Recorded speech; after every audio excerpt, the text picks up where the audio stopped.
Yeah, you have a very pragmatic approach, I've noticed. Like, it's very action orientated. Oh yeah, dude. Which is great. Because a lot of my experience of personal development, it's a lot more mind. Oh, we're all and unless you have like we got to do very strategy. Oh yeah, man. It's good. We hold each other. Like, one of the most beautiful things about like the group coaching, the programs we got, is like the people in the groups, because we make sure, like, it's, if the people just want to learn stuff and just go, oh, learn about myself, like, the program's not for you. Like, you're going to be doing shit and you have to do it, and we're going to make you do it. Like, and you're held accountable to do it. So what does that look like? I'll get to that after I finish the hierarchy. I've got to finish it. So at relationships, there's 2 more to go. Once you've sorted out your relationships, there's 3 more steps. Then it's at the point where you get to ask yourself the question, what is the finance that I need to live my most desired life? Start playing that. You got all the tools. You got the mindset, the body, you got the confidence, you can deal with stress, and you're good in relationships. What's the finance you need? That means for you to figure out what's your most desired life look like specifically, and what's it going to cost? And then if it's lots of money, because I work with a lot of people that are like, I've got that, I just need the next 2 steps, I'll tell you. But other people, it's like, oh man, there's heaps more that I need to make. Well, it's like, go out and make it.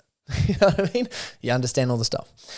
The step after finance is, what hierarchy are you climbing in terms of your career? Have you got a business? Are you climbing that? Are you podcasting? Are you climbing that? Are you in a sport? Are you climbing that? Are you working in a job? What's the hierarchy there? Where can you get that's the highest? And if you can't, move across so you can go up somewhere else, because you need to be climbing some sort of hierarchy. Any time of stagnation is going to be make backwards momentum, sort of like a pond. If you have a pond and the river's not and you got ponds that aren't flowing and it's just still there, what builds up algae and shit, and you're going to move it out of the way to get the water flowing again. Yeah, you either contract or expand. They ain't gonna stay the same. And then the last step is impact. And that is the question is, who do you want to serve? That's it. Who do you specifically want to serve that's going to fill your cup up? Mine is specifically entrepreneurs and business owners who just are stuck and they want to absolutely start crushing it and like real crush it and take action on that. Because when they do, and I've had it like so much with the testimonials and all the stuff that we go through work, they're like, this is the best. And they just balance all areas, just firing. It's amazing to see it. And sometimes like we're just pulling the steps back a little bit and then it's like, oh, everything's going crazy now. It's nuts. Anyway, so it's figuring out specifically, who do you best want to serve? And I'd like to ask you the question, man. Hamish, who is the people you most want to serve? For some, just examples, some people it's family, some people it's friends, some people it's the environment, some people it's like animals, some people it's like specific groups of people, children, or like people in swimmers, like whatever it is. It really depends on which project.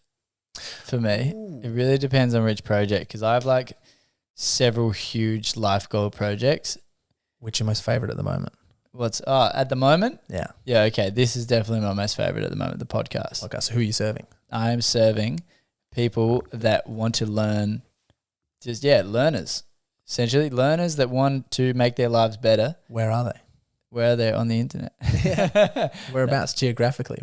Geographically? Well, I mean, we'll start with Australia, but then we'll expand out to like other English-speaking countries. What's the gender demographics roughly? I'd say mostly men. So you want to serve men who are eager to, really learn about themselves, am I guessing? Or learn... Yeah, well, also, I like the idea of people creating an awesome world and creating their own version of utopia. Like, I like the idea of freedom, not in like a gun-toting, even...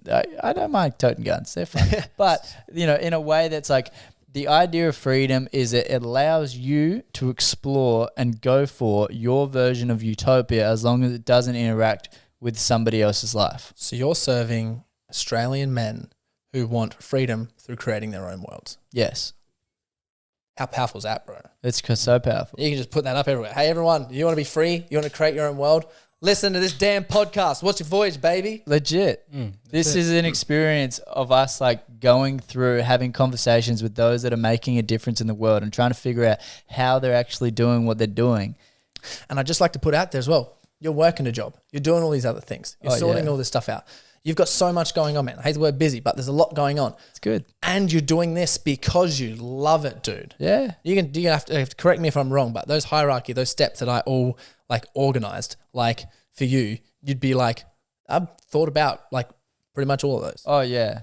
Oh, yeah, dude. To get to this position where you're doing something that you love, you got to sort all those things out. Because my excuse is the stronger the foundation, the easier it is to get to the top. Facts. And figuring out the why. I had this coach at one point there. She was like, I want to coach you, because like all the stuff I was doing didn't have much strategy towards it. And I was like 21. And I was like, I don't really know what I'm doing. At that, you know, it's like I knew what I wanted to do, but like I wasn't doing it. And why are you doing it, man? Yeah, right. And then she started coaching me, but I just couldn't keep up. And what I've realized is like I had to like figure out my why, because she asked me the why thing and I just couldn't figure it out. Dude, it's so funny. I was just sitting there with it for fucking years. The first week, I haven't shared this before because I like to get people. So we share your vision and your mission and your purpose. Like in the first week, I tell people that.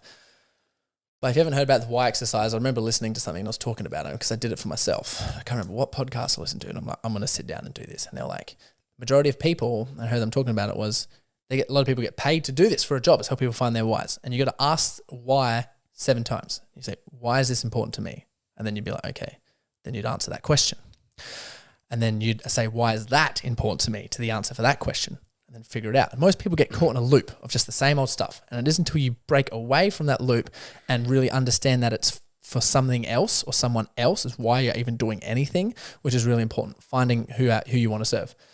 And then, so what I did was I recreated it and sort of figured out all the theory and all the stuff to make sense, to motivate people enough to attack it full on and how to specifically set it up to do it. Because I've done it so many times. I have this document of collected purposes that I have, and it is wild, man. Every time I read it out, I'm like, I get so emotional because there's so many purposes of people that found their whys. But if we do it 10 times, and it's so frustrating, we get all the way down. Majority of the time, it's getting to like 8 or 9 is usually roughly where it's at, and then the 10 is like a recap of things, and then I get really clear and specific on the actual word, so we can summarize it into like a 10-word sentence. So what's your why? My why is to inspire young, ambitious men by consistently overcoming myself.